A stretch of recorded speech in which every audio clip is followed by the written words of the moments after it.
जय सिया राम, जय जय सिया राम, जय सिया राम हरे। जय सिया राम, जय जय सिया राम, जय सिया राम हरे। बोलो हरे राम हरे हरे। जय सिया राम, जय जय सिया राम, जय सिया राम, जय जय सिया राम, जय सिया राम, जय जय सिया राम, जय सिया राम हरे। जय सिया राम, जय जय सिया राम, जय सिया राम हरे। ओ बोलो हरे राम हरे हरे। जय सिया राम, जय जय सिया राम, जय सिया राम, जय जय सिया राम, जय सिया राम, जय जय सिया राम, जय सिया राम हरे। जय सिया राम, जय जय सिया राम, जय सिया राम हरे। जपो हरे राम हरे हरे। श्री रामचरितमानस सुंदरकांड। तब सब लोग मधुवन के भीतर आए और अंगद की सम्मति से सब ने मधुर फल या मधु और फल खाए। जब रखवाले बरजने लगे तब भूसों की मार मारते ही सब रखवाले भाग छूटे। उन सब ने जाकर पुकारा कि युवराज अंगद वन उजाड़ रहे हैं। यह सुनकर सुग्रीव हर्षित हुए कि वानर प्रभु का कार्य कर आए हैं। यदि सीता जी की खबर न पाई होती तो क्या वे मधुवन के फल खा सकते थे। इस प्रकार राजा सुग्रीव मन में विचार कर ही रहे थे कि समाज सहित वानर आ गए। सब ने आकर सुग्रीव के चरणों में सिर निभाया। कपिराज सुग्रीव सभी से बड़े प्रेम के साथ मिले। उन्होंने कुशल पूछी। तब वानरों ने उत्तर दिया, आपके चरणों के दर्शन से सब कुशल है। श्री राम जी की कृपा से विशेष कार्य हुआ, कार्य में विशेष सफलता हुई है। हे नाथ, हनुमान ने ही सब कार्य किया और सब वानरों के प्राण बचा लिए। यह सुनकर सुग्रीव जी हनुमान जी से फिर मिले और सब वानरों समेत श्री रघुनाथ जी के पास चले। श्री राम जी ने जब वानरों को कार्य किए हुए आते देखा तब उनके मन में विशेष हर्ष हुआ। दोनों भाई स्फटिक शिला पर बैठे थे। सब वानर जाकर उनके चरणों पर गिर पड़े। दया की राशि श्री रघुनाथ जी सबसे प्रेम सहित गले लगकर मिले और कुशल पूछी। वानरों ने कहा, हे नाथ, आपके चरण कमलों के दर्शन पाने से अब कुशल है। जाम्बन ने कहा, हे रघुनाथ जी सुनिए। हे नाथ, जिस पर आप दया करते हैं उसे सदा कल्याण और निरंतर कुशल है। देवता मनुष्य और मुनि सभी उस पर दया करते हैं। जामवंत कहे, सुन रघुराया, जा पर नाथ करहु तुम दाया। ताहि सदा प्रभु ताहि सदा शुभ कुशल निरंतर, सुर नर मुनि प्रसन्नता ऊपर। वही विजयी है, वही विनयी है और वही गुणों का समुद्र बन जाता है। उसी का सुंदर यश तीनों लोकों में प्रकाशित होता है। प्रभु की कृपा से सब कार्य हुआ। आज हमारा जन्म सफल हो गया। हे नाथ, पवन पुत्र हनुमान ने जो करनी की उसका हजार मुखों से भी वर्णन नहीं किया जा सकता।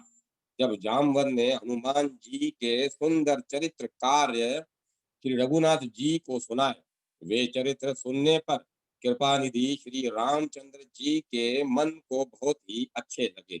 उन्होंने हर्षित होकर हनुमान जी को फिर हृदय से लगा लिया और कहा, हे तात, कहो सीता किस प्रकार रहती और अपने प्राणों की रक्षा करती है।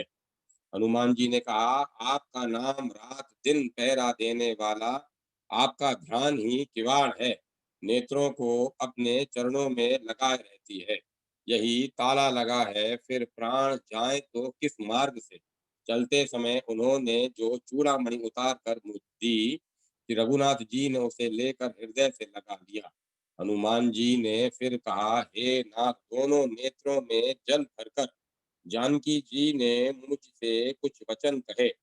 छोटे भाई समेत प्रभु के चरण पकड़ना और कहना कि आप दीन बंधु हैं, शरणागत के दुखों को हरने वाले हैं, और मैं मन वचन और कर्म से आपके चरणों की अनुरागी हूँ। फिर स्वामी, आपने मुझे किस अपराध से त्याग दिया? हाँ, एक दोष मैं अपना अवश्य मानती हूँ कि आपका वियोग होते ही मेरे प्राण नहीं चले गए। किंतु हे नाथ, यह तो नेत्रों का अपराध है जो प्राणों के निकलने में हठपूर्वक बाधा देते हैं। विरह अग्नि है, शरीर रुई है और श्वास पवन है। इस प्रकार अग्नि और पवन का संयोग होने से यह शरीर क्षण मात्र में जल सकता है, परंतु नेत्र अपने हित के लिए, प्रभु का स्वरूप देखकर सुखी होने के लिए जल आंसू बरसाते हैं, जिससे विरह की आग से भी देह जलने नहीं पाती। सीता जी की विपत्ति बहुत बड़ी है। हे दीन दयालु, वह बिना कहीं ही अच्छी वे बिना कहीं ही अच्छी है कहने से आपको बड़ा कलेश होगा। हे करुणा निधान, उनका एक एक पल कल्प के समान बीतता है। अतः हे प्रभु, तुरंत चलिए और अपनी भुजाओं के बल से दुष्टों के दल को जीत कर सीता जी को ले आइए। सीता जी का दुख सुनकर सुख के धाम प्रभु के कमल नेत्रों में जल भर आया, और वे बोले, मन वचन और शरीर से जिसे मेरी ही गति मेरा ही आश्रय है, उसे क्या स्वप्न में भी विपत्ति हो सकती है? हनुमान जी ने कहा, हे प्रभु, विपत्ति तो वही तभी है जब आपका भजन स्मरण न हो। हे प्रभु, राक्षसों की बात ही कितनी है, आप शत्रुओं को जीत कर जानकी जी को ले आवेंगे। भगवान कहने लगे, हे हनुमान, सुन, तेरे समान मेरा उपकारी देवता, मनुष्य अथवा मुनि कोई भी शरीरधारी नहीं है।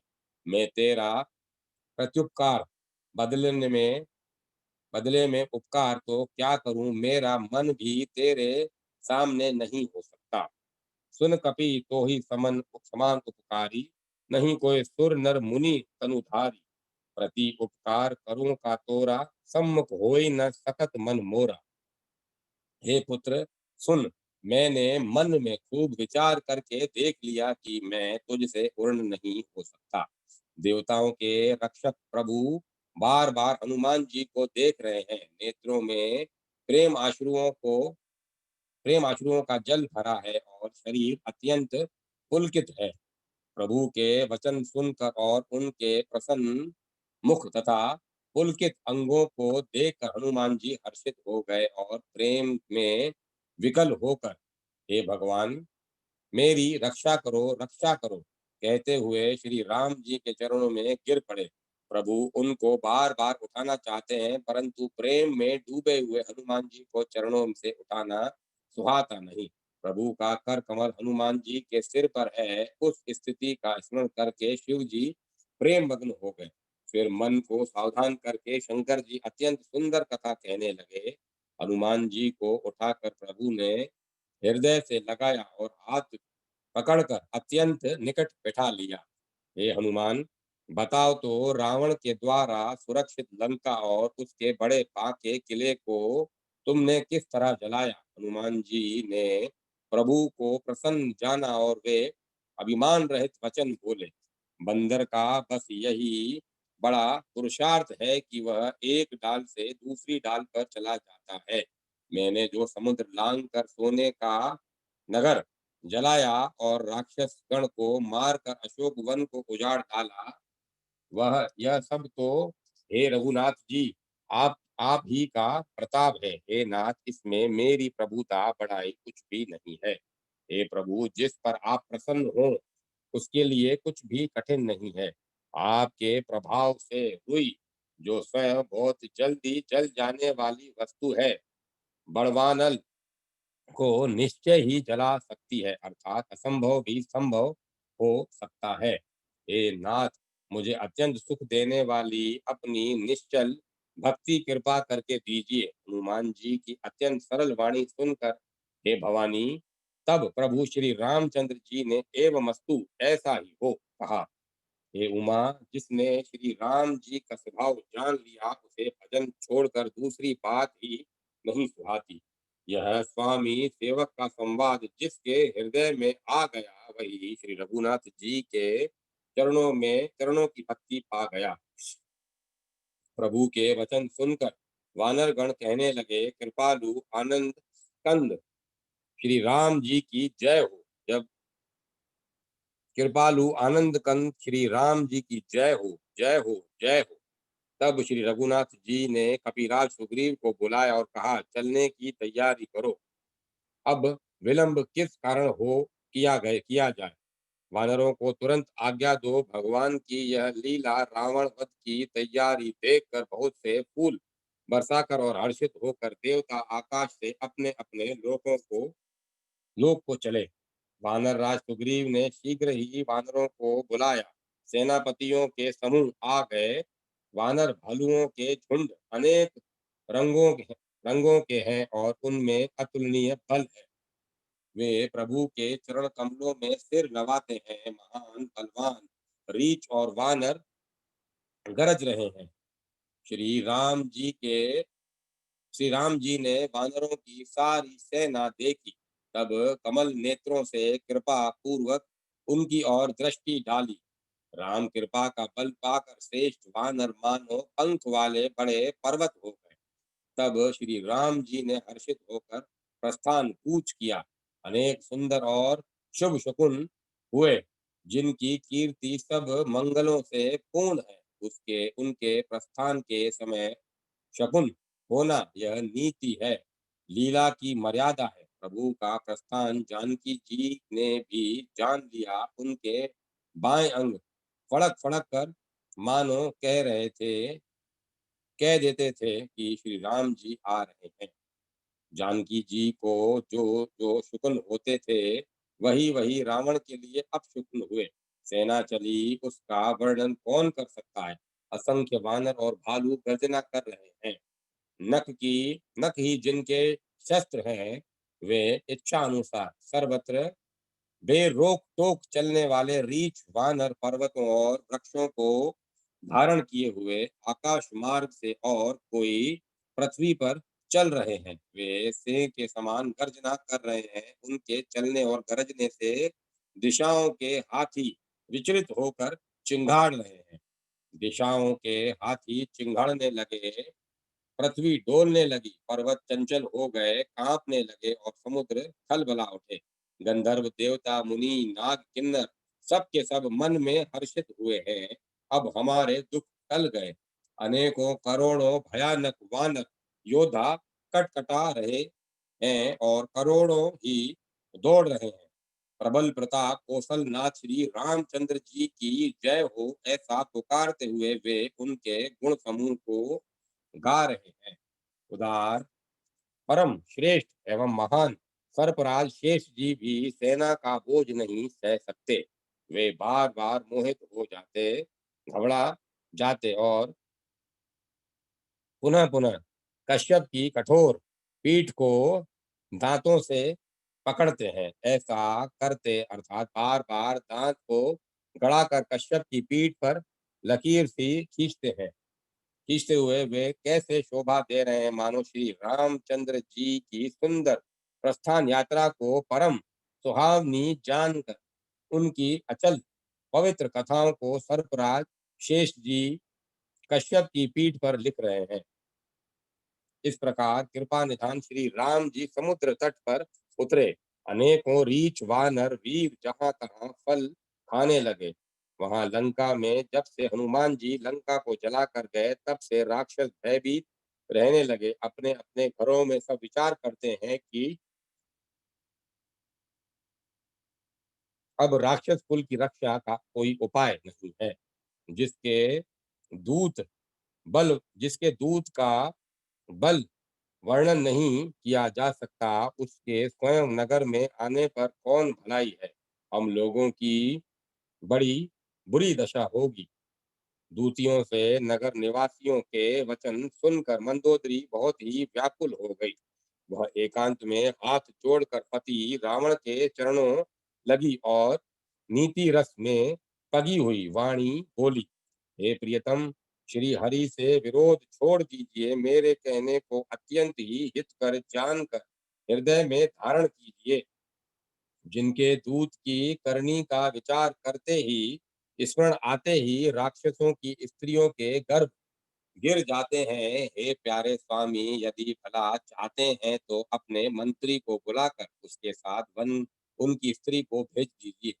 सीता आपके कुल रूपी कमलों के वन को दुख देने वाली जाड़े की रात्रि के समान आई है। हे नाथ, सुनिए, सीता को दिए लौटाए बिना शुभ और ब्रह्मा के किए जो भी आपका भला नहीं हो सकता। श्री राम जी के बाण सर्पों के समूह के समान हैं और राक्षसों के समूह मेंढक के समान। जब तक वे उन्हें ग्रस नहीं लेते, निगल नहीं जाते, तब तक हठ छोड़कर उपाय कर लीजिए। मूर्ख और जगत प्रसिद्ध अभिमानी रावण कानों में उसकी वाणी सुनकर खूब हंसा और बोला, स्त्रियों का स्वभाव सचमुच ही बहुत डरपोक होता है, मंगल में भी भय करती हैं। तुम्हारा मन हृदय बहुत ही कच्चा कमजोर है। यदि वानरों की सेना आवेगी तो बेचारे राक्षस उसे खाकर अपना जीवन निर्वाह करेंगे। लोकपाल भी जिसके डर से कांपते हैं, उसकी स्त्री डरती हो, यह बड़ी हंसी की बात है। रावण ने ऐसा कहकर हंसकर उसे हृदय से लगा लिया और ममता बढ़ाकर अधिक स्नेह दर्शाकर वह सभा में चला गया। मंदोदरी हृदय में चिंता करने लगी कि पति पर विधाता प्रतिकूल हो गए। जो ही वह सभा में जाकर बैठा, उसने ऐसी खबर पाई कि शत्रु की सेना समुद्र के उस पार आ गई है। उसने मंत्रियों से पूछा कि उचित सलाह कहिए, अब क्या करना चाहिए। तब वे सब हंसे और बोले कि चुप किए रहिए, इसमें सलाह की कौन सी बात है। आपने देवता और राक्षसों को जीत लिया, अब तो कुछ श्रम ही नहीं हुआ। तब तो कुछ श्रम ही नहीं हुआ, फिर कुछ मनुष्य और वानर किस गिनती में है। मंत्री, वेद और गुरु, ये तीन यदि प्रसन्नता के भय का मंत्री, वेद और गुरु, ये तीन अप्रसन्नता के भय या लाभ की आशा से हित की बात न कहकर प्रिय बोलते हैं। ठाकुर ठकुर ठकुर सुहाती कहने लगते हैं तो क्रमशः राज, शरीर और धर्म, इन तीन का शीघ्र ही नाश हो जाता है। सचिव, वेद, गुरु तीन ही जो प्रिय बोलहि है आस, राज धर्म तन तीनी कर होई बिगहि नाश।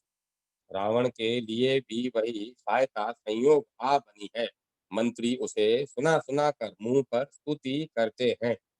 इसी समय अवसर जानकर विभीषण जी आए। उन्होंने बड़े भाई के चरणों में सिर नवाया। फिर वे सिर नवाकर अपने आसन पर बैठ गए और आज्ञा पाकर वे ये वचन बोले, हे कृपालु, जब आपने मुझसे बात राय पूछी ही है तो हे तात, मैं अपनी बुद्धि के अनुसार आपके हित की बात कहता हूँ। जो मनुष्य अपना कल्याण, सुंदर यश, सुबुद्धि, शुभ गति और नाना प्रकार के सुख चाहता हो, वह हे स्वामी पर स्त्री के ललाट को चोच के चंद्रमा की तरह त्याग दे। अर्थात जैसे लोग चोथ के चंद्रमा को नहीं देखते, उसी प्रकार पर स्त्री का मुख ही न देखे।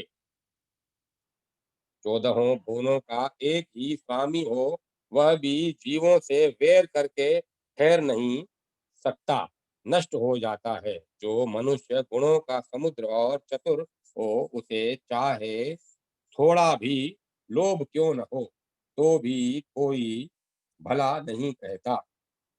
हे नाथ, काम, क्रोध, मद और लोभ, ये सब नरक के रास्ते हैं।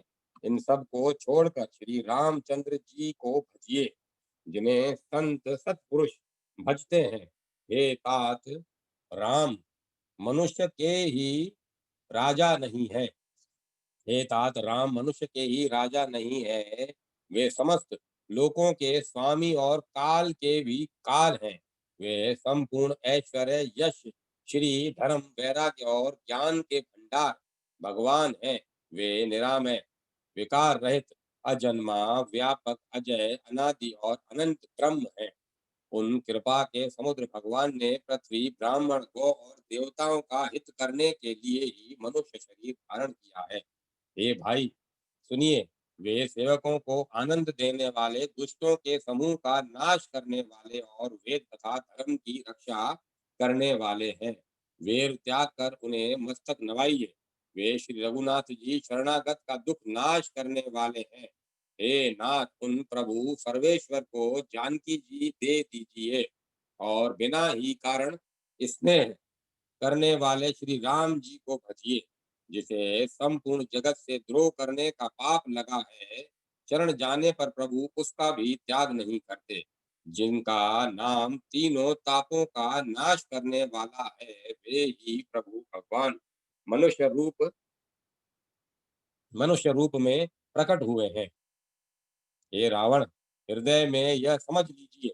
हे दशशीष, मैं बार बार आपके चरणों लगता हूँ और विनती करता हूँ कि मान, मोह और मद को त्याग कर आप कौशलपति श्री राम जी का भजन कीजिए। मुनि पुलस्त जी ने अपने शिष्य के हाथ यह बात कहला भेजी है। हे तात, सुंदर अवसर पाकर मैंने तुरंत ही वह बात प्रभु आपसे कह दी। मूल्यवान नाम का बहुत ही बुद्धिमान मंत्री माल्यवान माल्यवान नाम का एक बहुत ही बुद्धिमान मंत्री था। उसने उन विभीषण के वचन सुनकर बहुत सुख माना और कहा, हे तात, आपके छोटे भाई नीति विभूषण नीति को भूषण रूप से भूषण रूप में धारण करने वाले अर्थात नीतिमान है। विभीषण जो कुछ कह रहे हैं उसे हृदय में धारण कर लीजिए। रावण ने कहा, ये दोनों मूर्ख शत्रु की महिमा बखान रहे हैं। यहाँ कोई भी उन्हें दूर यहाँ इन्हें दूर करो। यहाँ कोई है, इन्हें दूर करो, न तो माल्यवान तब माल्यवान तो घर लौट गया और विभीषण जी हाथ जोड़कर फिर कहने लगे, हे नाथ, पुराण और वेद ऐसा कहते हैं कि सुबुद्धि, अच्छी बुद्धि और कुबुद्धि, खोटी बुद्धि सबके हृदय में रहती है। जहाँ सुबुद्धि है वहाँ नाना प्रकार की संपदा, सुख की स्थिति रहती है, और जहाँ कुबुद्धि है वहाँ परिणाम में विपत्ति, दुख रहती है। सुमति कुमति सबके उर रही, नाथ पुराण निगम अस कहि। जहाँ सुमति तहाँ संपत्ति नाना, जहाँ कुमति तहाँ विपत्ति निदान। आपके हृदय में उल्टी बुद्धि आ बसी है। इसी से आप हित को अहित और शत्रु को मित्र मान रहे हैं। जो राक्षस कुल के लिए काल रात्रि के समान है, उन सीता पर आपकी बड़ी बड़ी प्रीति है। हे तात, मैं चरण पकड़कर आपसे भीख मांगता हूँ, विनती करता हूँ कि आप मेरा दुलार रखिए। मुझ बालक के आग्रह को स्नेह पूर्वक स्वीकार कीजिए। श्री राम जी को सीता जी दे दीजिए, जिसके जिसमें आपका अहित न हो। विभीषण ने पंडितों, पुराणों और वेदों द्वारा सम्मत अनुमोदित वाणी से नीति बखान कर कही, पर उसे सुनते ही रावण क्रोधित होकर उठा और बोला कि रे दुष्ट, अब मृत्यु तेरे निकट आ गई है। रे मूर्ख, तू जीता तो है सदा मेरा जिलाया हुआ, अर्थात मेरे ही अन्न से पल रहा है, परंतु हे मूढ़ पक्ष, तुझे शत्रु का ही अच्छा लगता है। अरे दुष्ट, बता न, जगत में ऐसा कौन है जिसे मैंने अपनी भुजाओं के बल से न जीता हो। मेरे नगर में रहकर प्रेम करता है तपस्वी पर मेरे नगर में रहकर प्रेम करता है तपस्वियों पर। और मूर्ख उन्हीं से जा मिल और उन्हीं को नीति बता। ऐसा कहकर रावण ने उन्हें लात मारी, परंतु छोटे भाई विभीषण ने मारने पर भी बार बार उसके चरण ही पकड़े। शिव जी कहते हैं, हे उमा, संत की यह बड़ाई महिमा है कि वे बुराई करने पर भी बुराई करने वाले की भलाई ही करते हैं। विभीषण जी ने कहा, आप मेरे पिता के समान हैं। मुझे मारा सो तो अच्छा ही किया, परंतु हे नाथ आपका भला श्री राम जी को भजने में ही है। इतना कहकर विभीषण अपने मंत्रियों को साथ लेकर आकाश मार्ग में गए और सबको सुनाकर वे ऐसा कहने लगे, श्री राम जी सत्य संकल्प एवं सर्व समर्थ प्रभु हैं, और हे रावण तुम्हारी सभा काल के वश है, अतः मैं अब श्री रघुवीर की शरण जाता हूँ, मुझे दोष न देना। श्री राम जी सत्य संकल्प एवं सर्व समर्थ प्रभु है, और हे रावण तुम्हारी सभा काल के वश है, अतः मैं अब श्री रघुवीर की शरण जाता हूँ, मुझे दोष न देना। ऐसा कहकर विभीषण जी ज्यों ही चले त्यों ही सब सब राक्षस आयुहीन हो गए, उनकी मृत्यु निश्चित हो गई। शिव जी कहते हैं, हे भवानी, साधु का अपमान तुरंत ही संपूर्ण कल्याण की हानि नाश कर देता है।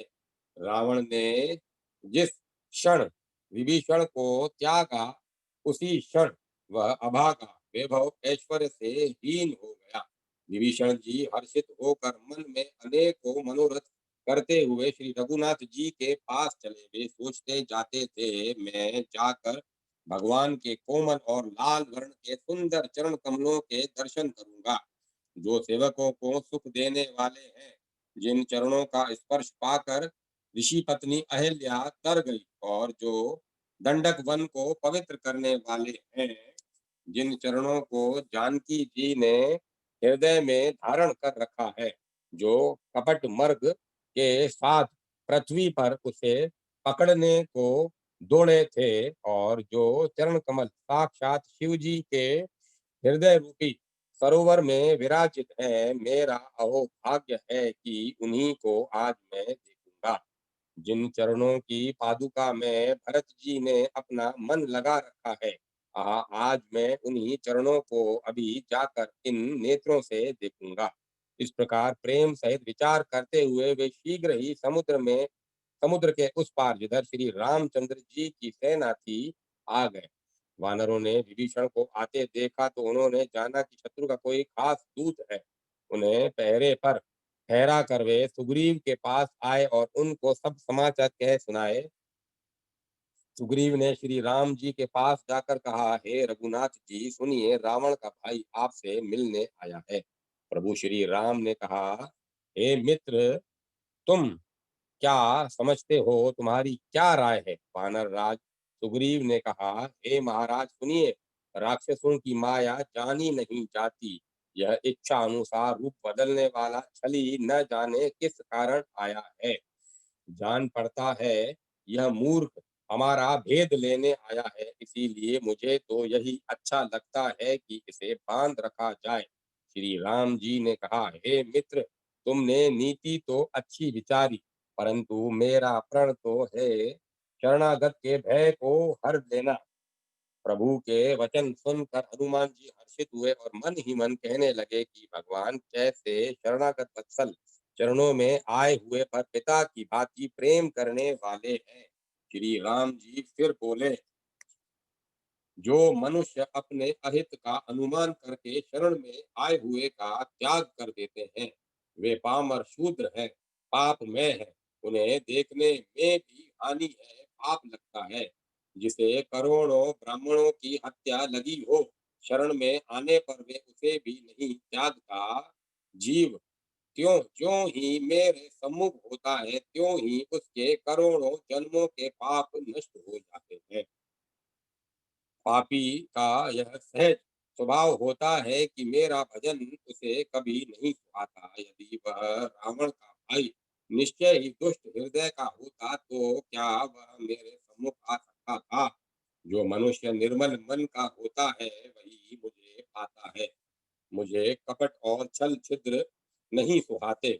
यदि उसे रावण ने भेद लेने को भेजा है, तब भी हे सुग्रीव, अपने को कुछ भी भय या हानि नहीं है, क्योंकि हे सखे, जगत में जितने भी राक्षस हैं, लक्ष्मण क्षण भर में उन सबको मार सकते हैं, और यदि यह भयभीत होकर मेरे शरण आया है तो मैं उसे प्राणों की तरह रखूंगा। कृपा के धाम श्री राम जी ने हंसकर कहा, दोनों ही स्थितियों में उसे ले आओ। तब अंगद और हनुमान सहित सुग्रीव जी कृपालु श्री राम जी की जय हो कहते हुए चले। विभीषण जी को आदर सहित आगे करके वानर फिर वहां चले जहां करुणा की खान श्री रघुनाथ जी थे। नेत्रों को आनंद का दान देने वाले अत्यंत सुखद दोनों भाइयों को विभीषण ने दूर ही से देखा। फिर शोभा के धाम श्री राम जी को देखकर वे पलक मारना रोक कर ठिठक कर स्तब्ध होकर एक टक देखते ही रह गए। एक टक देखते ही रह गए। भगवान की विशाल भुजाएं हैं, लाल कमल के समान नेत्र हैं और शरणागत के भय का नाश करने वाला सांवला शरीर है। सिंह के से कंधे हैं, विशाल वक्ष स्थल, चौड़ी छाती अत्यंत शोभा दे रहा है। असंख्य काम देवों के मन को मोहित करने वाला मुख है। भगवान के स्वरूप को देखकर विभीषण जी के नेत्रों में प्रेमाश्रुओं का जल भर आया और शरीर अत्यंत पुलकित हो गया। फिर मन में धीरज धरकर उन्होंने कोमल वचन कहे, हे नाथ, मैं दशमुख रावण का भाई हूँ। हे देवताओं के रक्षक, मेरा जन्म राक्षस कुल में हुआ है। मेरा तामसी शरीर है। स्वभाव से ही मुझे पाप प्रिय हैं। जैसे उल्लू को अंधकार पर सहज स्नेह होता है। मैं कानों से आपका सुयश सुनकर आया हूँ कि प्रभु भव जन्म मरण के भय का नाश करने वाले हैं। हे दुखियों के दुख दूर करने वाले और शरणागत को सुख देने वाले श्री रघुवीर, मेरी रक्षा कीजिए, रक्षा कीजिए। प्रभु ने उन्हें ऐसा कहकर दंडवत करते देखा तो वे अत्यंत हर्षित होकर तुरंत उठे। विभीषण जी के दीन वचन सुनने पर प्रभु के मन को बहुत ही भाए। उन्होंने अपनी विशाल भुजाएं से पकड़कर उनको हृदय से लगा लिया। छोटे भाई लक्ष्मण जी सहित गले मिलकर उनको अपने पास बिठाकर श्री राम जी भक्तों के भय को हरने वाले वचन बोले, हे लंकेश, परिवार सहित अपनी कुशल कहो। तुम्हारा निवास बुरी जगह पर है। दिन रात दुष्टों की मंडली में बसते हो। ऐसी दशा में हे सखे, तुम्हारा धर्म किस प्रकार निभता है, मैं तुम्हारी सब नीति आचार व्यवहार जानता हूँ। तुम अत्यंत नीति निपुण हो। तुम्हें अनीति नहीं सुहाती। हे तात, नरक में रहना वरन अच्छा है, परंतु विधाता दुष्ट का संग कभी न दे। विभीषण जी ने कहा, हे रघुनाथ जी, अब आपके चरणों का दर्शन कर कुशल से हूँ। जो आपने अपना सेवक जानकर मुझ पर दया की है। तब तक जीव की कुशल नहीं और न स्वप्न में भी उसके मन को शांति है, जब तक वह शोक के घर काम विषय कामना को छोड़कर श्री राम जी को नहीं भजता। लोभ मोह मत्सर डाह मद और मान आदि अनेकों दुष्ट तभी तक हृदय में बसते हैं जब तक कि धनुष बाण और कमर में तरकस धारण किए हुए श्री रघुनाथ जी हृदय में नहीं बसते। ममता पूर्ण अंधेरी रात है जो राग द्वेष रूपी उल्लुओं को सुख देने वाली है। वह ममता रूपी रात्रि तभी तक जीव के मन में बसती है जब तक प्रभु आपका प्रताप रूपी सूर्य उदय नहीं होता।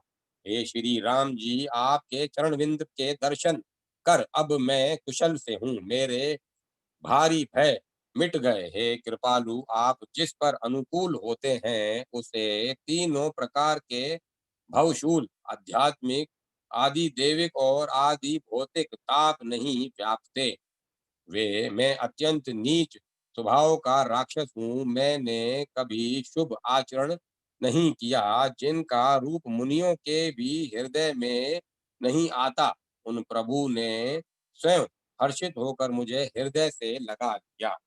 हे कृपा और सुख के पुंज श्री राम जी, मेरा अत्यंत असीम सौभाग्य है जो मैंने ब्रह्मा और शिव जी के द्वारा सेवित युगल चरण कमलों को अपने नेत्रों से देखा।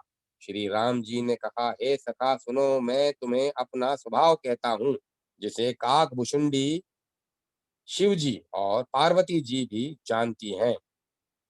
कोई मनुष्य संपूर्ण जड़ चेतन जगत का द्रोही हो, यदि वह भी भयभीत होकर मेरी शरण तक आ जाए और मद मोह और नाना प्रकार के छल कपट त्याग दे, तो मैं उसे बहुत शीघ्र साधु के समान कर देता हूँ।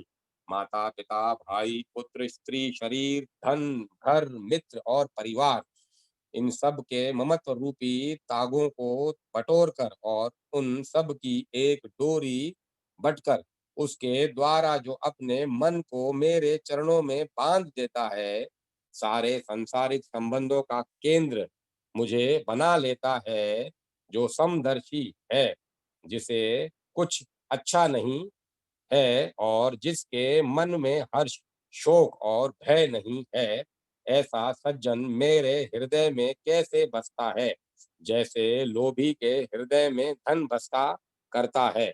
तुम सरीखे संत ही मुझे प्रिय हैं। मैं और किसी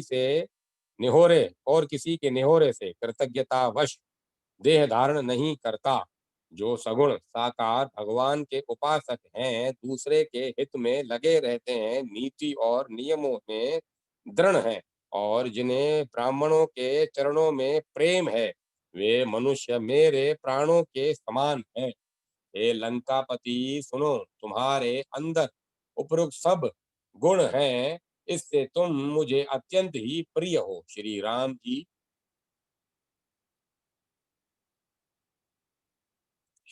जी के वचन सुनकर सब वानरों के सुख कहने लगे। कृपा के समूह श्री राम जी की जय हो। प्रभु की वाणी सुनते हैं और उसे कानों के लिए अमृत जानकर विभीषण जी अघाते नहीं है। वे बार बार श्री राम जी के चरण कमलों को पकड़ते हैं, अपार प्रेम है, हृदय में समाता नहीं है। विभीषण जी ने कहा, हे देव, हे चराचर जगत के स्वामी, हे शरणागत के रक्षक, हे सबके हृदय के भीतर की जानने वाले, सुनिए। मेरे हृदय में पहले कुछ वासना थी, वह प्रभु के चरणों की प्रीति रूपी नदी में बह गई। अब तो हे कृपालु शिव जी के मन को सदैव प्रिय लगने वाली अपनी पवित्र भक्ति मुझे दीजिए। एवं अस्तु, ऐसा ही हो, कहकर रणधीर प्रभु श्री राम जी ने तुरंत ही समुद्र का जल मांगा और कहा, हे सखा, यद्यपि तुम्हारी इच्छा नहीं है, पर जगत में मेरा दर्शन अमोघ है, वह निष्फल नहीं जाता। ऐसा कहकर श्री राम जी ने उनको राज तिलक कर दिया। आकाश से पुष्पों की अपार वृष्टि हुई। श्री राम जी ने रावण के क्रोध रूपी अग्नि में जो अपनी विभीषण की श्वास वचन रूपी पवन से प्रचंड हो रही थी, जलते हुए विभीषण को बचा लिया और उसे अखंड राज्य दिया। शिव जी ने जो संपत्ति रावण को 10 सिरों की बलि देने पर दी थी, वही संपत्ति श्री रघुनाथ जी ने विभीषण को बहुत सकुचाते हुए दी। ऐसे समय ऐसे परम कृपालु प्रभु को छोड़कर जो मनुष्य दूसरे को भजते हैं, वे बिना सींग पूछ के पशु हैं। अपना सेवक जानकर विभीषण को श्री राम जी ने अपना लिया। प्रभु का स्वभाव वानर कुल के मन को बहुत भाया। फिर सब कुछ जानने वाले, सबके हृदय में बसने वाले, सब रूपों में प्रकट, सबसे रहित, उदासीन कारण से भक्तों पर कृपा करने के लिए मनुष्य बने हुए तथा राक्षसों के कुल का नाश करने वाले श्री राम जी की नीति की रक्षा करने वाले वचन बोले। फिर सब कुछ जानने वाले, सबके हृदय में बसने वाले, सर्वरूप, सब रूपों में प्रकट, सबसे रहित, उदासीन कारण, मनुष्य पर कृपा करने के लिए मनुष्य बने हुए और राक्षसों के कुल का नाश करने वाले श्री राम जी नीति की रक्षा करने वाले वचन बोले। हे वीर वानर राज सुग्रीव और लंकापति विभीषण, सुनो इस गहरे समुद्र को किस प्रकार पार किया जाए। अनेक जाति के मगर, सांप और मछलियों से भरा हुआ यह अत्यंत अथाह समुद्र पार करने में सब प्रकार से कठिन है। विभीषण जी ने कहा, हे रघुनाथ जी सुनिए, यद्यपि आपका एक बाण ही करोड़ों समुद्र को सोखने वाला है, सोख सकता है, तथापि नीति ऐसी कही गई है, उचित यह होगा कि पहले जाकर समुद्र से प्रार्थना की जाए। हे प्रभु, समुद्र आपके कुल के बड़े पूर्वज हैं, वे विचार कर उपाय बतला देंगे। तब रीछ और वानरों की सारी सेना बिना ही परिश्रम के समुद्र के पार उतर जाएगी।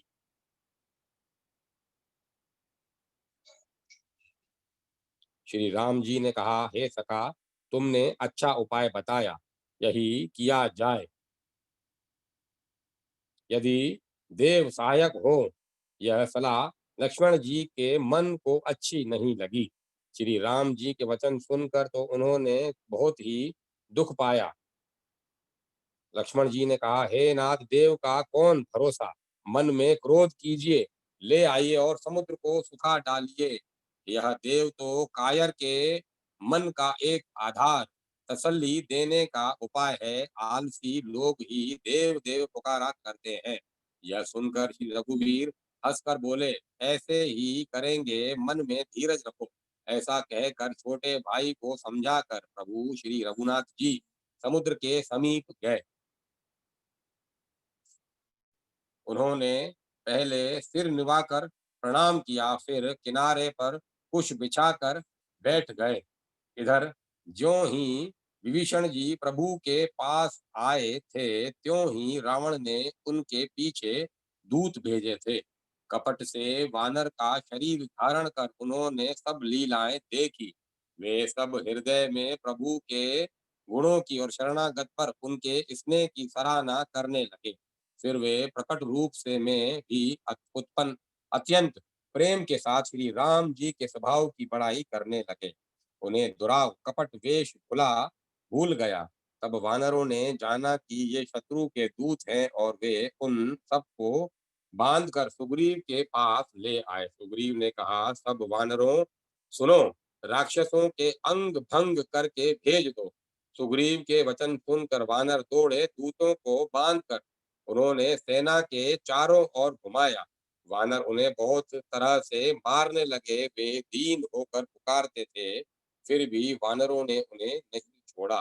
तब दांतों से तब दूतों ने पुकार कर कहा, जो हमारे नाक कान काटेगा उसे कौशलाधीश श्री रामचंद्र जी की सौगंध है। यह सुनकर लक्ष्मण जी ने सबको निकट बुलाया, उन्हें बड़ी दया लगी। इससे हंसकर उन्होंने राक्षसों को तुरंत ही छुड़ा दिया और उनसे कहा, रावण के हाथ में यह चिट्ठी देना और कहना, हे कुल घातक, लक्ष्मण के शब्दों संदेशे को बाँचो।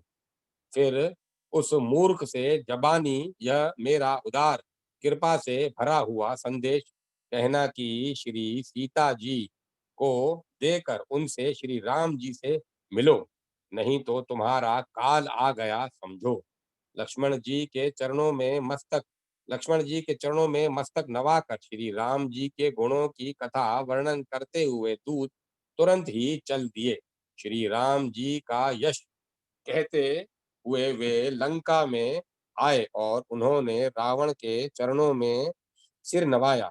दशमुख रावण ने हंसकर बात पूछी, अरे शुक, अपनी कुशल क्यों नहीं कहता। फिर उसे विभीषण का समाचार सुना और उस विभीषण का समाचार सुना, मृत्यु जिसके अत्यंत निकट आ गई है। मूर्ख ने राज्य करते हुए लंका को त्याग दिया। अभागा अब जो का कीड़ा धून घुन जौ का कीड़ा घुन बनेगा। जौ के साथ जैसे घुन भी पिस जाता है, वैसे ही नर वानरों के साथ वह भी मारा जाएगा। फिर भालू और वानरों की सेना का हाल कहें जो कठिन काल की प्रेरणा से यहाँ चली आई है और जिनके जीवन का रक्षक कोमल चित वाला बेचारा समुद्र बन गया है, अर्थात उनके और राक्षसों के बीच में यदि समुद्र न होता तो अब तक राक्षस उन्हें मारकर खा गए होते। फिर उन तपस्वियों की बात बता जिनके हृदय में मेरा बड़ा डर है, उनमें उनसे तेरी भेंट हुई या वे कानों से मेरा सुयश सुनकर ही लौट गए। शत्रु सेना का तेज और बल बताता क्यों नहीं, तेरा चित्त बहुत ही चकित भौचक्का सा हो रहा है। दूत ने कहा, हे नाथ, आपने जैसे कृपा करके पूछा है वैसे ही क्रोध छोड़कर मेरा कहना मानिए, मेरी बात पर विश्वास कीजिए। जब आपका छोटा भाई श्री राम जी से जाकर मिला, तब उसके पहुंचते ही श्री राम जी ने उसको राज तिलक कर दिया। हम रावण के दूत हैं, यह कानों से सुनकर वानरों ने हमें बांध कर बहुत कष्ट दिए, यहाँ तक कि वे हमारे नाक कान काटने लगे। श्री राम जी की शपथ दिलाने पर कहीं उन्होंने हमको छोड़ा। हे नाथ, आपने श्री राम जी की सेना पूछी तो वह भी 100 करोड़ मुखों से भी वर्णन नहीं की जा सकती। अनेकों रंगों के भालू और वानरों की सेना है जो भयंकर मुख वाले, विशाल शरीर वाले और भयानक है। जिसने नगर को जिसने नगर को जलाया और आपके पुत्र अक्षय कुमार को मारा, उसका बल तो सब वानरों में थोड़ा है। असंख्य नामों वाले बड़े ही कठोर और भयंकर योद्धा हैं। उनमें असंख्य हाथियों का बल है और वे बड़े विशाल हैं। द्विविध, मयंद, नील, नल, अंगद, गद, विकाटस्य, विक्टास्य, दधिमुख, केसरी, निषट, शठ और जामन, ये सभी बल की राशि हैं। ये सब वानर बल में सुग्रीव के समान हैं और इनके जैसे एक दो नहीं, करोड़ों हैं। इन उन बहुत सो को गिन ही कौन सकता है। श्री राम जी की कृपा से उनमें अतुलनीय बल है, वे तीनों लोगों को तृण के समान तुच्छ समझते हैं। हे दक्षग्रीव, मैंने कानों से ऐसा सुना है, 18 पद तो अकेले वानरों के सेनापति हैं। हे नाथ, उन सेना में ऐसा कोई वानर नहीं जो आपको रण में न जीत सके। सब के सब अत्यंत क्रोध से हाथ मीचते हैं, पर श्री रघुनाथ जी उन्हें आज्ञा नहीं देते। हम मछलियों और सांपों सहित समुद्र को सोख लेंगे, नहीं तो बड़े बड़े पर्वतों से उसे भरकर पुर पाट देंगे और रावण को मसल कर धूल में मिला देंगे। सब वानर ऐसे ही वचन कह रहे हैं, सब सहज ही निडर हैं। इस प्रकार गरजते और डपटते हैं, मानो लंका को निगल ही जाना चाहते हैं। सब वानर भाले सब वानर भालू सहज ही शूरवीर हैं। फिर उनके शरीर पर प्रभु सर्वेश्वर श्री राम जी हैं। हे रावण, वे संग्राम में करोड़ों कालों को जीत सकते हैं। श्री रामचंद्र जी के तेज, सामर्थ्य, बल और बुद्धि की अधिकता को लाखों शेष भी नहीं गा सकते। वे एक ही बाण से सैकड़ों समुद्र को सोख सकते हैं, परंतु नीति निपुण श्री राम जी ने नीति की रक्षा के लिए अब आपके भाई से उपाय पूछा। उनके आपके भाई के वचन सुनकर वे श्री राम जी समुद्र के से राह मांग रहे हैं। उनके मन में कृपा भरी है, इसीलिए वे उसे सोखते नहीं। दूत के ये वचन सुनते ही रावण खूब हंसा और बोला, जब ऐसी बुद्धि है तब तो वानरों को सहायक बनाया है। स्वाभाविक ही डरपोक विभीषण के वचन को प्रमाण करके उन्होंने समुद्र से मचलना बालहट ठाना है। अरे मूर्ख, झूठी बड़ाई क्यों करता है झूठी बड़ाई क्यों करता है? बस मैंने शत्रु राम के बल और बुद्धि की था पा ली। जिस जिसके विभीषण जैसा डरपोक मंत्री हो, उसे जगत में विजय और विभूति ऐश्वर्य कहाँ। दुष्ट रावण के वचन सुनकर दूत को क्रोध बढ़ आया। उसने मौका समझकर पत्रिका निकाली और कहा, श्री राम जी के छोटे भाई लक्ष्मण जी ने यह पत्रिका दी है। हे नाथ, इसे बचवा कर छाती ठंडी कीजिए। रावण ने हंसकर उसे बाएं हाथ में से लिया और मंत्री को बुलवा कर वह मूर्ख उसे बचाने लगा। पत्रिका में लिखा था, अरे मूर्ख, केवल बातों से ही मन को रिझा कर अपने कुल को नष्ट भ्रष्ट न कर। श्री राम जी से विरोध करके तू विष्णु ब्रह्मा और महेश की शरण जाने पर भी नहीं बचेगा। यहाँ तो अभिमान छोड़कर अपने छोटे भाई विभीषण की भांति प्रभु के चरण कमलों का भ्रमर बन जा, अथवा रे दुष्ट श्री राम जी के बाण रूपी अग्नि में परिवार सहित पतंगा हो जा। दोनों में से जो अच्छा लगे सो कर। पत्रिका सुनते ही रावण मन में भयभीत हो गया, परंतु मुख से ऊपर से मुस्कुराता हुआ वह सबको सुनाकर कहने लगा, जैसे कोई पृथ्वी पर पड़ा हुआ हाथ से आकाश को पकड़ने की चेष्टा करता है, वैसे ही यह छोटा तपस्वी लक्ष्मण वाग विलास करता है, डींग हाँकता है। शुक दूत ने कहा, हे नाथ, अभिमानी स्वभाव को छोड़कर इस पत्र में लिखी सब बातों को सत्य समझिए। क्रोध छोड़कर मेरा वचन सुनिए। हे नाथ, श्री राम जी से वैर त्याग दीजिए। यद्यपि श्री रघुवीर समस्त लोकों के स्वामी हैं, पर उनका स्वभाव अत्यंत ही कोमल है। मिलते ही प्रभु आप पर कृपा करेंगे और आपका एक भी अपराध वे हृदय में नहीं रखेंगे। जानकी जी श्री रघुनाथ जी को दे दीजिए। हे प्रभु, इतना कहना मेरा कीजिए। अब उस दूत ने जानकी जी को देने के लिए कहा। तब दुष्ट रावण ने उसको लात मारी। वह भी विभीषण की भांति चरणों में सिर नवाकर वहीं चला जहाँ कृपा सागर श्री रघुनाथ जी थे। प्रणाम करके उसने अपनी कथा सुनाई और श्री राम जी की कृपा से अपनी गति मुनि का स्वरूप पाई। शिव जी कहते हैं, हे भवानी, वह ज्ञानी मुनि था, अगस्त ऋषि के शाप से राक्षस बन गया था। बार बार श्री राम जी के चरणों में की वंदना करके वह मुनि अपने आश्रम को चला गया। इधर 3 दिन बीत गए, किंतु जड़ समुद्र विनय नहीं मानता। तब श्री राम जी क्रोध सहित बोले, बिना भय के प्रीति नहीं होती। विनय न मानत जलधि जड़ गए 3 दिन बीती। बोले राम सकोप तब, भय बिन होय न प्रीति। हे लक्ष्मण, धनुष बाण लाओ, मैं अग्नि बाण से समुद्र को सोख डालूं। मूर्ख से विनय, कुटिल के साथ प्रीति, स्वाभाविक ही कंजूस से सुंदर नीति उदारता का उपदेश। हे लक्ष्मण, धनुष बाण लाओ, मैं अग्नि बाण से समुद्र को सोख डालूं। मूर्ख से विनय, कुटिल के साथ प्रीति, स्वाभाविक ही कंजूस से सुंदर नीति उदारता का उपदेश।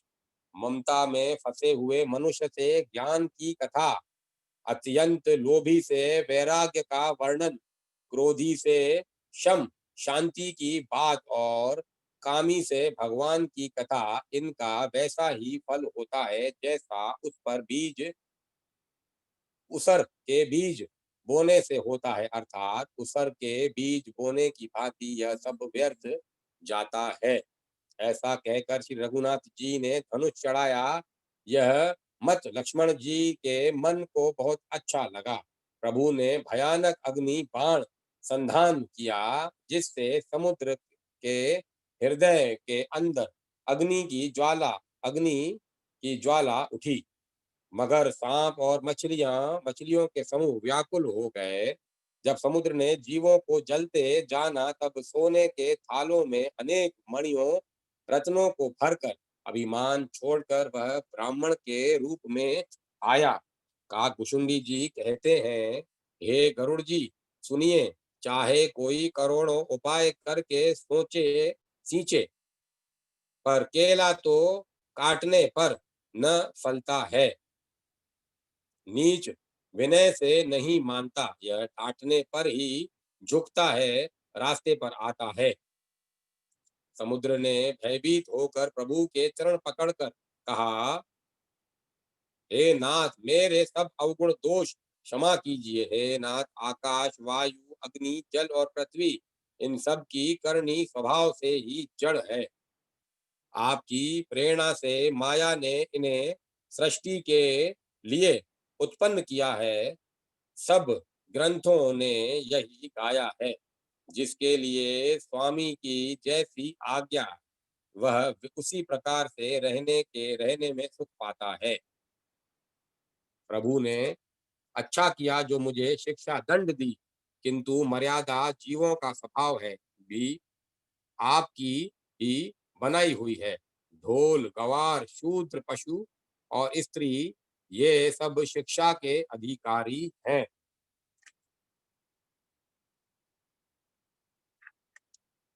प्रभु के प्रताप से मैं सुख सूख जाऊंगा और सेना पार उतर जाएगी। इसमें मेरी बड़ाई नहीं है।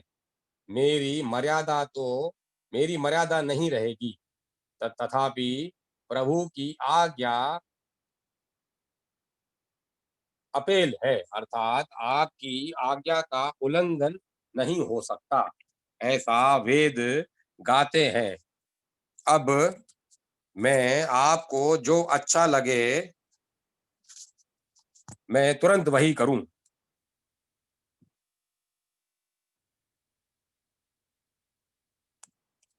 समुद्र ने कहा, हे नाथ, नील और नल दो वानर भाई हैं। उन्होंने लड़कपन में ऋषियों से आशीर्वाद पाया था। उनके स्पर्श कर लेने से ही भारी भारी पहाड़ भी आपके प्रताप से समुद्र तैर जाएंगे।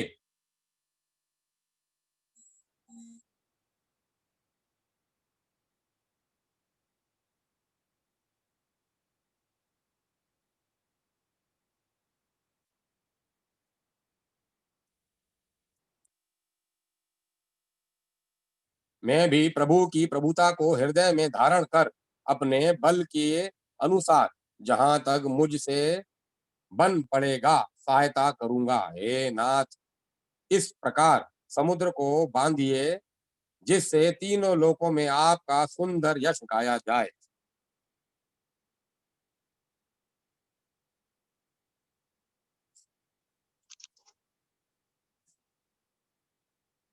इस बाण से मेरे उत्तर तट पर रहने वाले पाप के राशि दुष्ट मनुष्यों का वध कीजिए। कृपालु और रणधीर श्री राम जी ने समुद्र के मन की पीड़ा सुनकर उसे तुरंत ही हर लिया, अर्थात बाण से उन दुष्टों का वध कर दिया।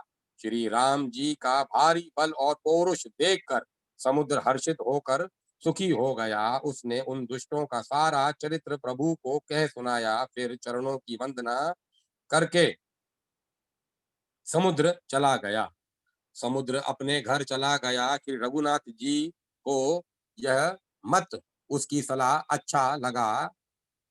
यह चरित्र कलयुग के पापों को हरने वाला है। इसे तुलसीदास ने अपनी बुद्धि के अनुसार गाया है। श्री रघुनाथ जी के गुण समूह सुख के धाम, संदेह का नाश करने वाले और विषाद का दमन करने वाले हैं। अरे मूर्ख मन, तू संसार का सब आशा भरोसा त्याग, निरंतर उन्हें गा और सुन। श्री रघुनाथ जी का गुणगान संपूर्ण सुंदर मंगलों का देने वाला है। जो इसे आदर सहित सुनेंगे वे बिना किसी जहाज अन्य साधन के ही भव सागर को तर जाएंगे। कलयुग के समस्त पापों का नाश करने वाले श्री रामचरित्र मानस का यह पांचवा सोपान समाप्त हुआ। सुंदर कांड समाप्त।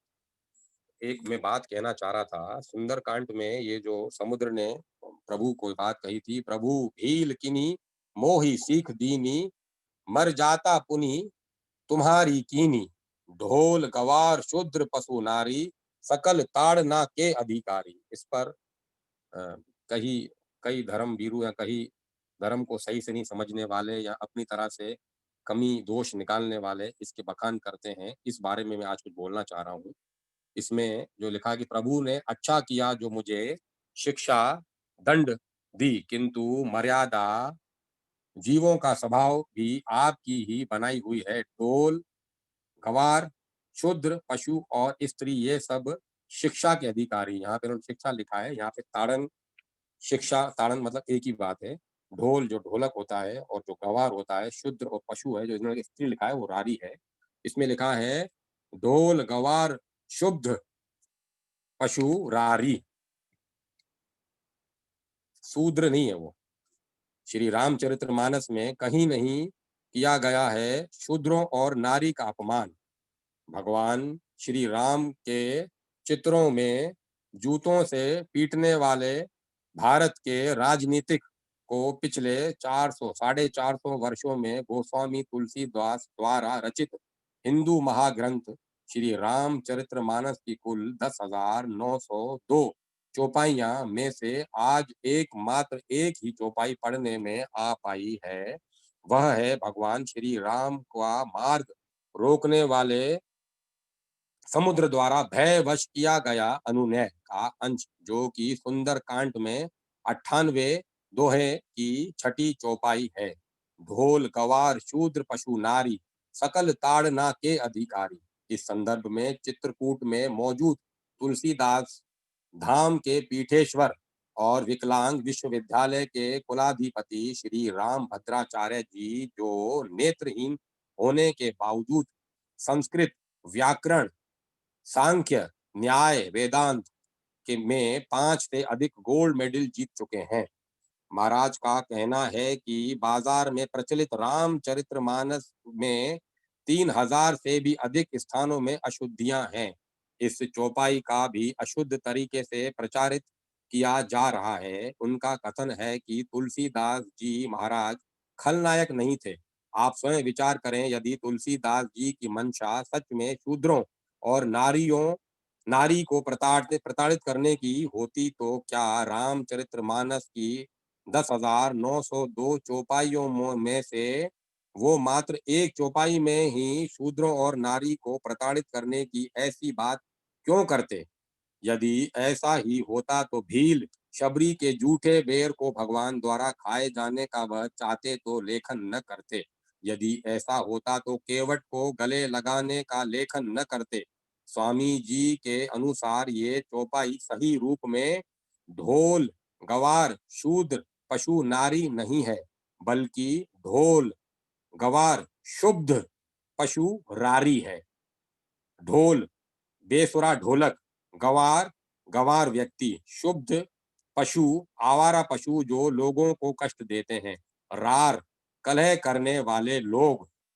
चौपाई का सही अर्थ है जिस तरह बेसुरा ढोलक अनावश्यक अनावश्यक उल जुलूल बोलने वाला गंवार व्यक्ति, आवारा घूमकर लोगों की हानि पहुंचाने वाले अर्थात शुद्ध दुखी करने वाले पशु, और रार अर्थात कलह करने वाले लोग जिस तरह दंड के अधिकारी हैं, उसी तरह मैं भी 3 दिन से आपका मार्ग अवरुद्ध करने के लिए कारण दंड दिए जाने योग्य हूँ। स्वामी राम भद्राचार्य जी जो के अनुसार श्री रामचरितमानस की मूल चौपाई इस तरह है, और इसमें शुद्ध के स्थान पर शूद्र कर दिया और रारी के स्थान पर नारी कर दिया है।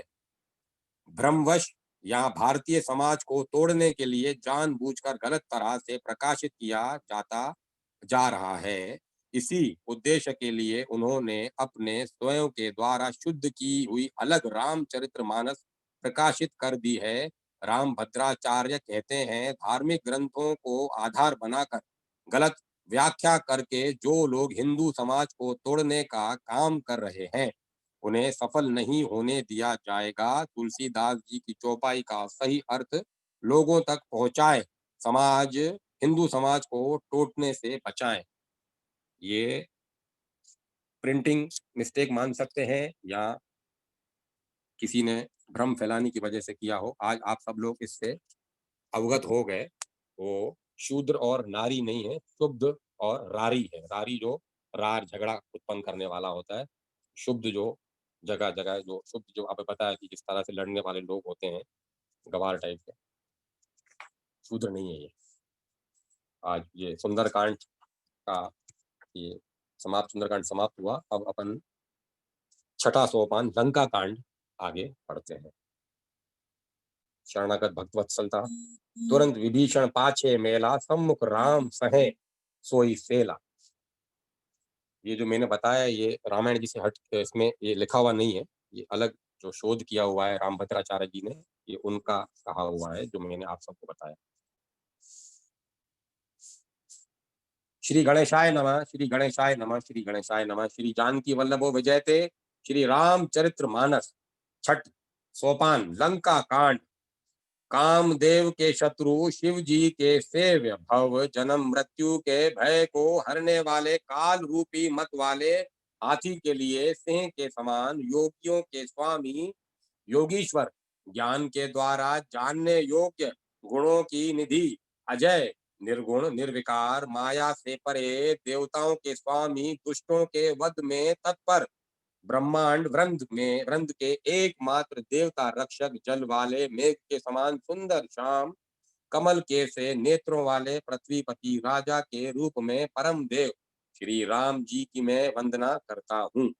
शंख और चंद्रमा की सी कांति के अत्यंत सुंदर शरीर वाले, व्याघ चर्म के वस्त्र वाले, काल के समान अथवा काले रंग के भयानक सर्पों का भूषण धारण करने वाले, गंगा और चंद्रमा के प्रेमी काशीपति, कलयुग के पाप समूह का नाश करने वाले, कल्याण के कल्प वृक्ष, गुणों के निधान और कामदेव को भस्म करने वाले पार्वती पति वंदनीय श्री शंकर जी को मैं नमस्कार करता हूँ, जो सत्पुरुषों को अत्यंत दुर्लभ केवल यह मुक्ति तक दे डालते हैं, और जो दुष्टों को दंड देने वाले हैं, वे कल्याणकारी श्री शंभु मेरे कल्याण का विस्तार करें।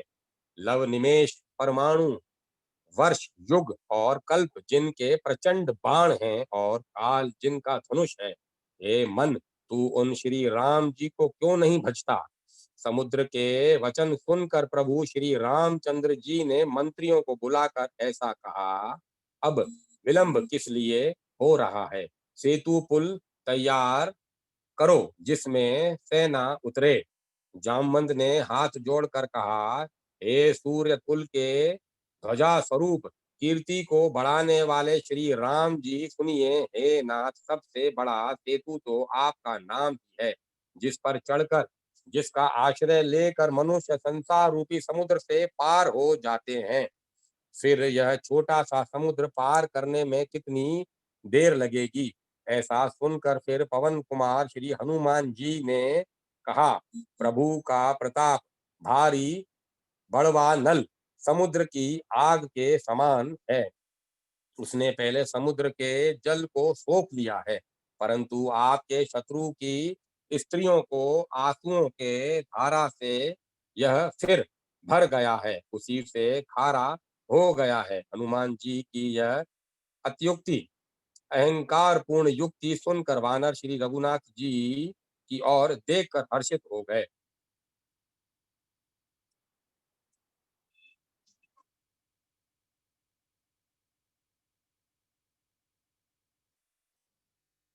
जामवंत ने नल नील दोनों भाइयों को बुलाकर उन्हें सारी कथा कह सुनाई और कहा, मन में श्री रामचंद्र जी के प्रताप को स्मरण करके सेतु तैयार करो, राम प्रताप से कुछ भी परिश्रम नहीं होगा।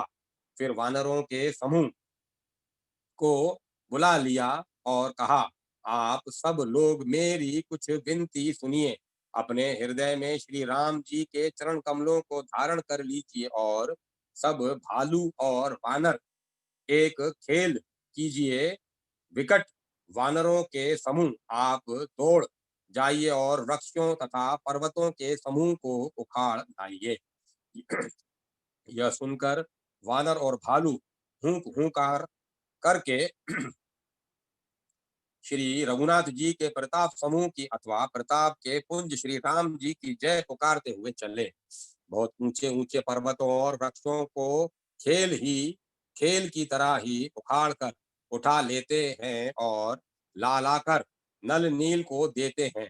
वे अच्छी तरह गढ़कर सुंदर सेतु बनाते हैं। वानर बड़े बड़े पहाड़ लाकर देते हैं और नल नील उन्हें गेंद की तरह ले लेते हैं। सेतु की अत्यंत सुंदर रचना देखकर कृपा सिंधु श्री राम जी हंसकर वचन बोले, यह यहाँ यह यहाँ की भूमि परम रमणीय और उत्तम है, जिसकी असीम महिमा वर्णन नहीं की जा सकती। मैं यहाँ शिव जी की स्थापना करूंगा। मेरे हृदय में मेरे हृदय में यह महान संकल्प है। श्री राम जी के वचन सुनकर वानर राज सुग्रीव ने बहुत से दूत भेजे, जो सब श्रेष्ठ मुनियों को बुला कर ले आए। शिवलिंग की स्थापना करके विधि पूर्वक उसका पूजन किया। फिर भगवान बोले, शिव जी के समान मुझको दूसरा कोई प्रिय नहीं है। जो शिव से द्रोह रखता है और मेरा भक्त कहलाता है, वह मनुष्य स्वप्न में भी मुझे नहीं पाता। शंकर जी से विमुख होकर विरोध करके जो मेरी भक्ति चाहता है, वह नरकगामी मूर्ख और अल्प बुद्धि है। शिव द्रोही मम भगत कहावा, सो नर सपने हूँ मोहि न पावा। शंकर विमुख भक्ति चह मोरी, सो नार की मूढ़ मति थोरी।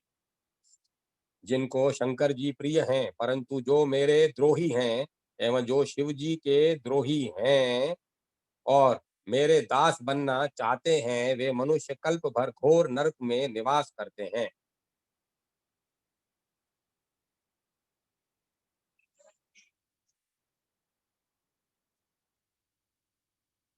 जो मैंने जो मनुष्य मेरे स्थापित किए हुए इन रामेश्वर जी का दर्शन करेंगे, वे शरीर छोड़कर मेरे लोक को जाएंगे। और जो गंगा जल लाकर इन पर चढ़ावेगा, वह मनुष्य सुयोज्य मुक्ति पावेगा, अर्थात मेरे साथ एक हो जाएगा। जो छल छोड़कर और निष्काम होकर श्री रामेश्वर जी की सेवा करेगा, उन्हें शंकर जी मेरी भक्ति देंगे। और जो मेरे बनाए सेतु का दर्शन करेगा, वह बिना ही परिश्रम संसार रूपी समुद्र से तर जाएगा।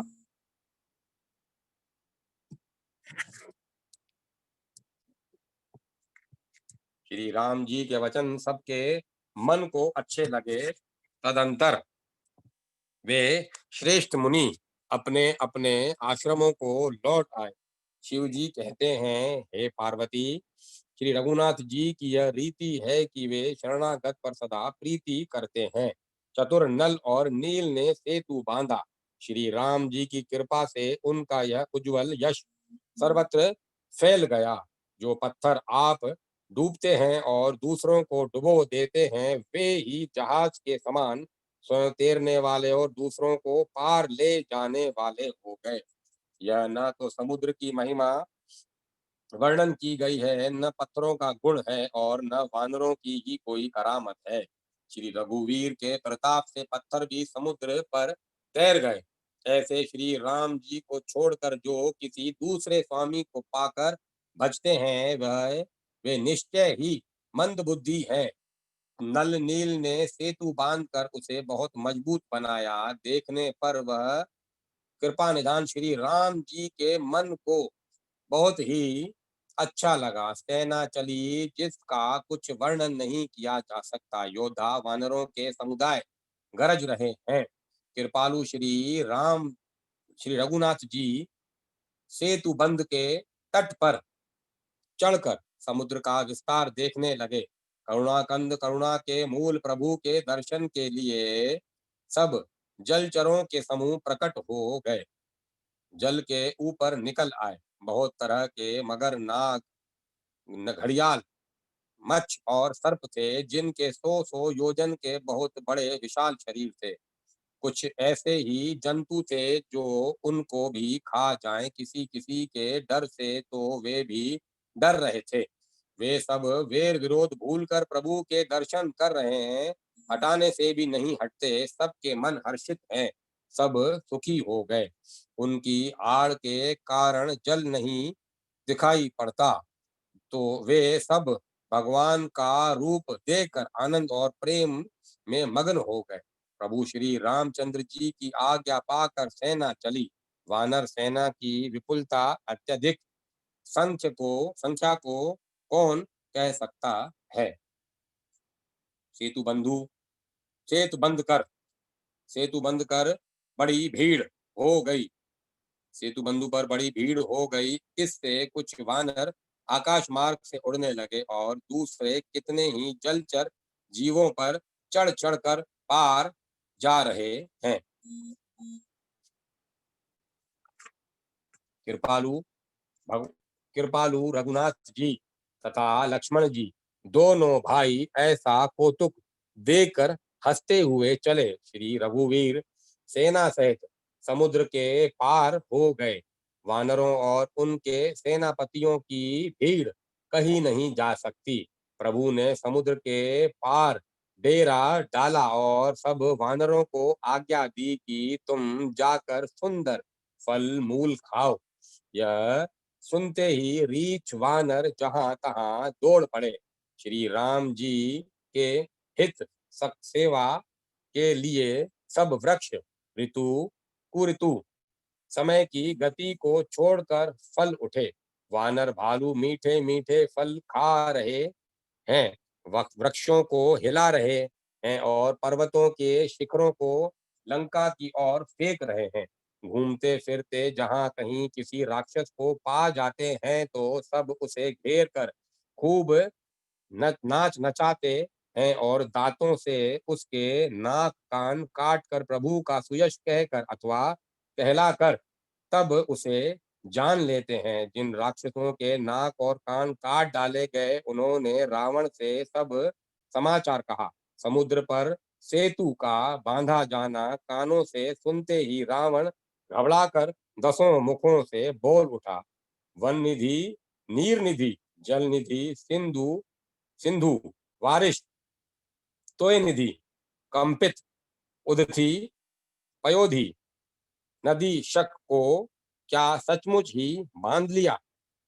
फिर अपनी व्याकुलता को समझकर ऊपर से हंसता हुआ भय को भुलाकर रावण महल को गया। जब मंदोदरी ने सुना कि प्रभु श्री राम जी आ गए हैं और उन्होंने खेल में ही समुद्र को बंधवा लिया है, तब वह हाथ जोड़कर हाथ पर तब वह हाथ पकड़कर पति को अपने महल में लाकर परम मनोहर वाणी बोली। चरणों में सिर नवाकर उसने अपना आंचल पसार कर और कहा, हे प्रियतम, क्रोध त्याग कर मेरा वचन सुनिए। हे नाथ, फिर उसी के साथ करना चाहिए जिससे बुद्धि और बल के द्वारा जीत सकें। आप में और श्री रघुनाथ जी में निश्चय ही कैसा अंतर है, जैसे जुगनू और सूर्य में। जिन्होंने विष्णु रूप से अत्यंत बलवान मधु और केटव दैत्य मारे और वराह और नरसिंह रूप से महान शूरवीर दिति के पुत्रों हिरणाक्ष और हिरण्यकश्यपु का संहार किया। जिन्होंने वामन रूप से बलि को बांधा और परशुराम रूप से सहस्त्रबाहु को मारा, वे ही भगवान पृथ्वी का भार हरण करने के लिए राम रूप में अवतरण प्रकट हुए हैं। हे नाथ, उनका विरोध न कीजिए जिनके हाथ हाथ में काल, कर्म और जीव सभी हैं। श्री राम जी के चरण कमलों में सिर नवाकर उनकी शरण में जाकर उनको जानकी जी सौंप दीजिए और आप पुत्र को राज्य देकर वन में जाकर श्री रघुनाथ जी का भजन कीजिए। हे नाथ, श्री रघुनाथ जी तो दीनों पर दया करने वाले हैं। सम्मुख शरण जाने पर तो भाग भी नहीं खाता। आपको जो कुछ करना चाहिए था वह सब आप कर चुके। आपने देवता, राक्षस तथा चर अचर सभी को जीत लिया। हे दशमुख, संत जन ऐसी नीति कहते हैं कि चौथेपन बुढ़ापे में राजा को वन में चला जाना चाहिए। हे स्वामी, वहां वन में आप इतना भजन कीजिए जो सृष्टि के रचने वाले, पालने वाले और संहार करने वाले हैं। हे नाथ, आप विषय की सारी ममता छोड़कर उन्हीं शरणागत पर प्रेम करने वाले भगवान का भजन कीजिए, जिनके लिए श्रेष्ठ मुनि साधन करते हैं और राजा राज्य छोड़कर वैरागी हो जाते हैं।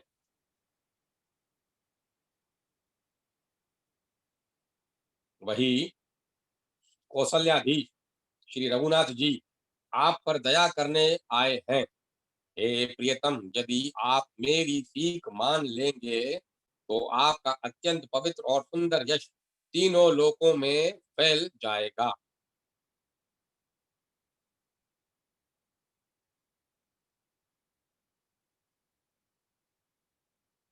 ऐसा कहकर नेत्रों में करुणा का जल भरकर और पति के चरण पकड़कर कांपते हुए शरीर से मंदोदरी ने कहा, हे नाथ, श्री रघुनाथ जी का भजन कीजिए, जिससे मेरा सुहाग अचल हो जाए।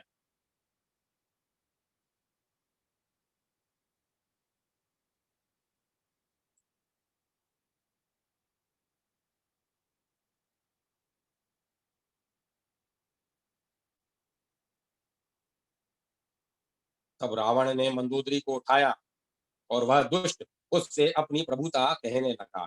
हे प्रिय, सुन, तूने व्यर्थ ही भय मान रखा है। बता तो, जगत में मेरे समान योद्धा है कौन? वरुण, कुबेर, पवन, यमराज आदि सभी दिक्पालों को तथा काल को भी मैंने अपनी भुजाओं के बल से जीत रखा है। देवता, दानव और मनुष्य सभी मेरे वश में हैं। फिर तुझको यह भय किस कारण उत्पन्न हो गया? मंदोदरी ने उसे बहुत तरह से समझा कर कहा, किंतु रावण ने उसकी एक भी बात न सुनी और वह फिर सभा में जाकर बैठ गया। मंदोदरी ने हृदय में ऐसा जान लिया कि काल के वश होने से पति को अभिमान हो गया है। सभा में आकर उसने मंत्रियों से पूछा कि शत्रुओं के साथ किस प्रकार से युद्ध करना होगा। मंत्री कहने लगे, हे राक्षसों के नाथ, हे प्रभु, सुनिए, आप बार बार क्या पूछते हैं? कहिए तो, ऐसा कौन सा बड़ा भय है जिसका प्रचार किया जाए? भय की बात ही क्या है? मनुष्य और वानर भालू तो हमारे भोजन की सामग्री हैं। कानों से सबके वचन सुनकर रावण का पुत्र प्रहस्त हाथ जोड़कर कहने लगा, हे प्रभु, नीति के विरुद्ध कुछ भी नहीं करना चाहिए। मंत्रियों में बहुत ही थोड़ी बुद्धि है। ये सभी मूर्ख, खुशामदी मंत्री, ठकुर, सुहाती, मुंह देखी कह रहे हैं। हे नाथ, इस प्रकार की बातों से पूरा नहीं पड़ेगा। एक ही बंदर समुद्र लांघकर आया था, उसका चरित्र सब लोग अब भी मन ही मन गाया करते हैं, स्मरण किया करते हैं।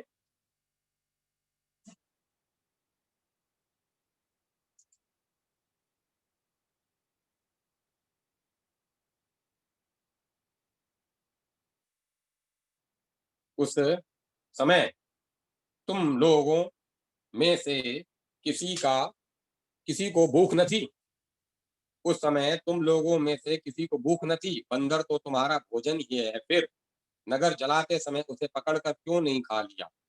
इन मंत्रियों के ने स्वामी आपको ऐसी सम्मति सुनाई है जो सुनने में अच्छी है, पर जिससे आगे चलकर दुख पाना होगा। जिसने खेल ही खेल में समुद्र बांध लिया और जो सेना सहित सुबेल पर्वत पर आ उतरा। हे भाई, कहो, वह मनुष्य है जिसे कहते हो कि हम खा लेंगे? सब गाल फुला फुला कर पागलों की तरह वचन कह रहे हैं। हे तात, मेरे वचनों को बहुत आदर से, बड़े गौर से सुनिए। मुझे वन में कायर मुझे मन में कायर न समझ लीजिएगा। जगत में ऐसे मनुष्य झुंड के झुंड बहुत अधिक हैं जो प्यारी, मुंह पर मीठी लगने वाली बात ही सुनते और कहते हैं। हे प्रभु, सुनने में कठोर परंतु परिणाम में परम हितकारी वचन को सुनते और कहते हैं, वे मनुष्य बहुत ही थोड़े हैं। नीति सुनिए, उसके अनुसार पहले दूत भेजिए और फिर सीता जी को देकर श्री राम जी से प्रीति मेल कर लीजिए। यदि वे स्त्री पाकर लौट जाएं तो तब तो व्यर्थ झगड़ा न बढ़ाइए, नहीं तो यदि न फिरे तो हे तात सम्मुख युद्ध भूमि में उनसे हठ पूर्वक डटकर मार काट कीजिए। हे प्रभु, यदि आप मेरी यह सम्मति मानेंगे तो जगत में दोनों ही प्रकार से आपका सुयश होगा। रावण ने गुस्से में भरकर पुत्र से कहा, रे मूर्ख, तुझे ऐसी बुद्धि किसने सिखाई? अभी से हृदय में इसने संदेह अभी से हृदय में संदेह भय हो रहा है। हे पुत्र, तू तो बांस की जड़ में घमोई हुआ, तू मेरे वंश के अनुकूल या अनुरूप नहीं हुआ। पिता की अत्यंत घोर और कठोर वाणी सुनकर प्रस्थ के कड़े वचन कहता हुआ घर को चला गया। हित की सलाह आपको कैसे नहीं लगती, आप पर कैसे असर नहीं करती, जैसे मृत्यु के वश में रोगी को दवा नहीं लगती। संध्या का समय जानकर रावण अपनी 20 भुजाओं को देखता हुआ महल को चला। लंका की लोटी लंका की चोटी पर एक अत्यंत विचित्र महल था। वहां नाच गान का अखाड़ा जमता था। रावण उस महल में जाकर बैठ गया। किन्नर उसके गुण समूहों को गाने लगे। ताल करताल, पखावज, मृदंग और वीणा बज रहे हैं। नृत्य में प्रवीण अप्सराएं नाच रही हैं, जो निरंतर सैकड़ों इंद्रों के समान भोग विलास करता रहता है। यद्यपि श्री राम जी सरी का अत्यंत प्रबल शत्रु फिर सिर पर है, फिर भी उसको न तो चिंता है और न डर ही है। वहां श्री रघुवीर सुबेल पर्वत पर सेना की बड़ी भीड़ बड़े समूह के साथ उतरे। पर्वत का एक बहुत ऊंचा, परम रमणीय, समतल और विशेष रूप से उज्जवल शिखर देखकर वहां लक्ष्मण जी ने वृक्षों के कोमल पत्ते और सुंदर फूल अपने हाथों में से सजाकर बिछा दिए। उस पर सुंदर और कोमल मृगछाला बिछा दी। उसी आसन पर कृपालु श्री राम जी विराजमान थे। प्रभु श्री राम जी वानर राज सुग्रीव की गोद में अपना सिर रखे हैं। उनकी बाईं और धनुष तथा दाहिनी और तरकस रखा है। वे अपने दोनों कर कमलों से बाण सुधार रहे हैं। विभीषण जी कानों से लगकर सलाह कर रहे हैं। परम भाग्यशाली अंगद और हनुमान अनेकों प्रकार से प्रभु के चरण कमलों को दबा रहे हैं। लक्ष्मण जी कमर में तरकस कसे और हाथों में धनुष बाण दिए वीरासन से प्रभु के पीछे सुशोभित हैं।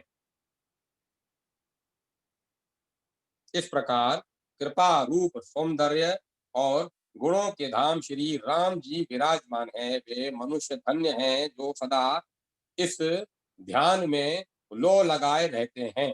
पूर्व दिशा की ओर देखकर प्रभु श्री राम जी ने चंद्रमा को उदय हुआ देखा। तब वे सबसे कहने लगे, चंद्रमा को तो देखो, कैसा सिंह के समान निडर है।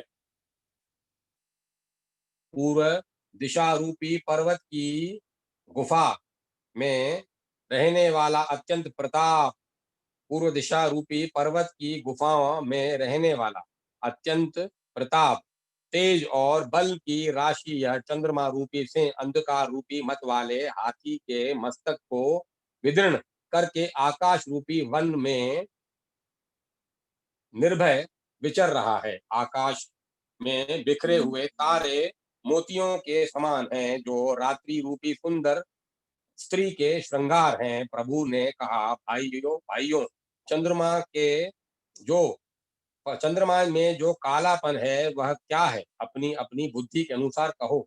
सुग्रीव ने कहा, हे रघुनाथ जी, सुनिए, चंद्रमा में पृथ्वी की छाया दिखाई दे रही है।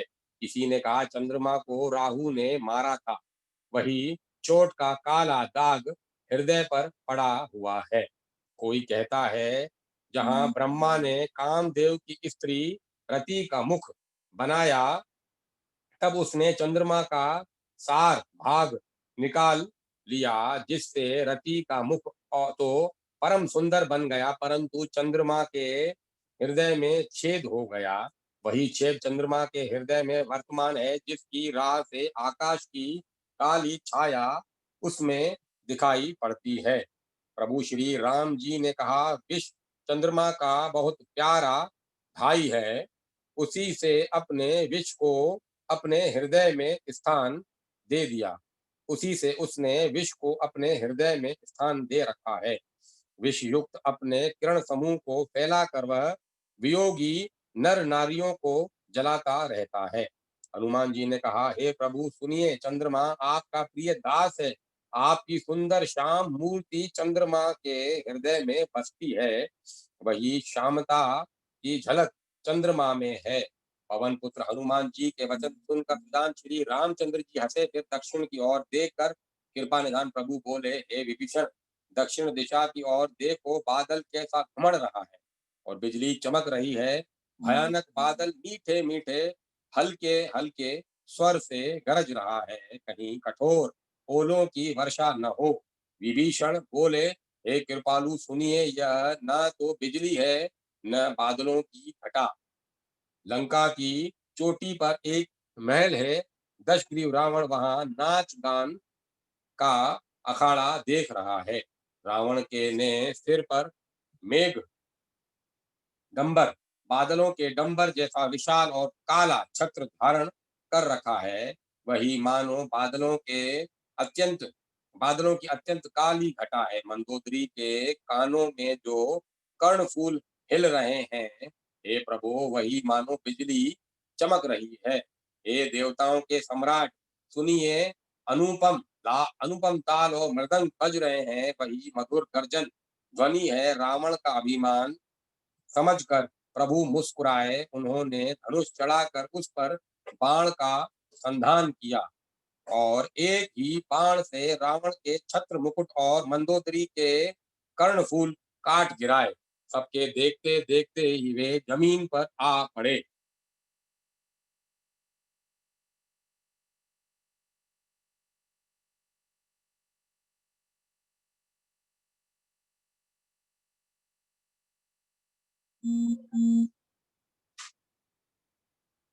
एक ही बाण में रावण के छत्र मुकुट और मंदोदरी के कर्णफूल काट गिराए। सबके देखते देखते वे जमीन पर आ पड़े। वे पर इसका भेद कारण किसी ने नहीं जाना। ऐसा चमत्कार करके श्री राम जी का बाण वापस आकर फिर सर्कस में जा घुसा। यह महान रस भंग रंग से भंग देखकर रावण की सारी सेना सारी सभा भयभीत हो गई।